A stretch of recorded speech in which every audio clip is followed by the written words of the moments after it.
Glory to Jesus Christ. Glory forever. Master bless. I'm Father Gregory Fedorchak. This is Presbytera Krista and our boy Christopher, who's very hungry right now and probably not going to make it through much of this video. But we greet you, especially the distinguished diocesan benefactors, along with the clergy, Matushka, and especially Vladika Michael. Thank you for this opportunity just to say hi. We're sorry that we couldn't be there with you in person. We just finished up the 3-year MDiv program at St. Tikhon's this past spring, and because of your generosity and your assistance, we were able to have 3 of the best years of our life. Not the easiest years, but wonderful years of spiritual formation where we made some of the closest friendships that we have, relationships that will sustain our ministry going forward, and we were able to equip ourselves with the necessary skills to be able to serve God's church diligently and competently. And so thank you. And really, though, the greatest gift of seminary came for us a week after graduation with the birth of our boy, Christopher, who is the prince of the diocese, according to Vladika Michael. And we thank you so much for your prayers for this boy. When he gets older, we'll tell him the story of all those praying for him. But thanks be to God, he is thriving and doing very well. And so the 3 of us are excited for the next chapter.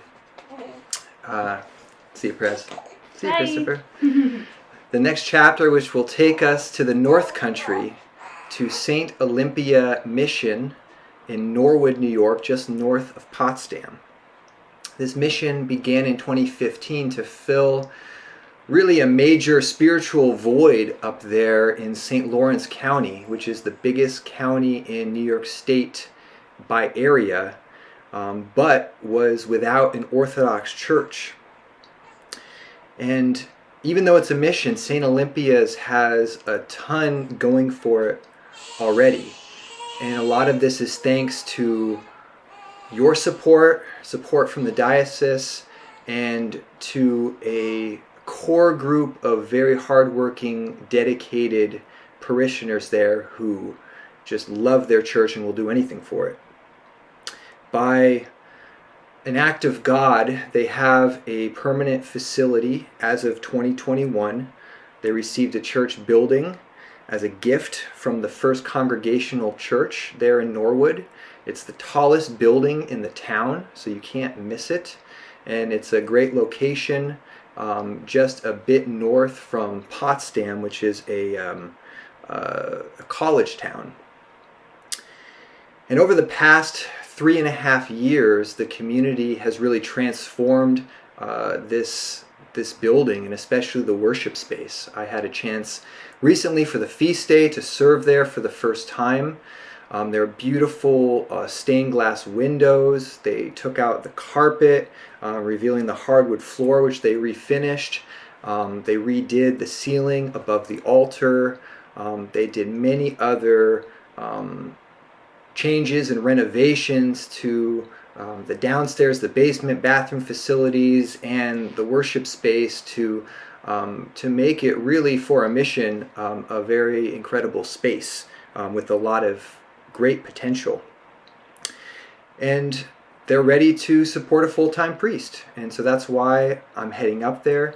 It's been served very faithfully by our Dean, Father Alexei, and Father Nikolai, who's been going up on the weekends, and the church has been growing already with a priest there only a day and a half a week, which is a great blessing to walk into a situation like that. So it's an incredible opportunity. The field is white for harvest, and my first goal up there will be to establish a richer liturgical life, those daily cycles of services, and especially the major feasts, which this parish has been deprived of for a while now.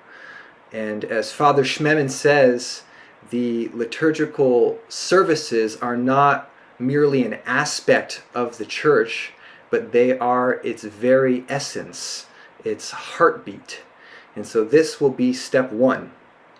And from there are several other ministries that I'd like to focus on. It's a pretty impoverished area, and we have a food pantry that's housed in the basement, and there's a lot of great work that can be done to feed the hungry. It's also, as I mentioned, a college town. There are 4 universities right there in the area, and currently no Orthodox Christian fellowship, so that's very low-hanging fruit. And then I plan to work with Stephen Turner, who's in Watertown, who has a wonderful chapel there and is doing ministry to the soldiers at Fort Drum. And so working together with him to bring orthodoxy, to bring Christ to as much of the area as we can. Of course, this work will not be easy, and no good deed goes unpunished. Recently, Hurricane Debbie swept through and caused massive damage to the church building in Norwood, to St. Olympia's, especially the lower level, which is presently unusable due to the flooding from the backed up sewage that really did a number on everything that was housed down there, the kitchen, the bathroom facilities, the food pantry. There's also damage to the bell tower, some damage, a leakage in the nave and to the floor. So we have our work cut out for us. But as St. John Chrysostom said to St. Olympia in one of his letters of encouragement to her, the greater the tempest, the greater the storm, the greater the prizes that await. But you must endure with courage and thanksgiving. And so that is our task, to endure with courage and with thanksgiving. And so we start by thanking you for your generosity and the wonderful work that you support in the church. Thank you to Archbishop Michael for supporting us so well all these years, and especially for your prayers and love for our son, Christopher. And we give thanks to God for this opportunity to serve His holy church. Really, there's no greater work on earth to do, and there's no place that I'd rather be, that our family would rather be, than to be serving God and His church and this diocese. And there's really no limit to the work that we can accomplish together if we do it together with Christ. So thank you again for your support and generosity, and may God bless you all. Glory to God for all things.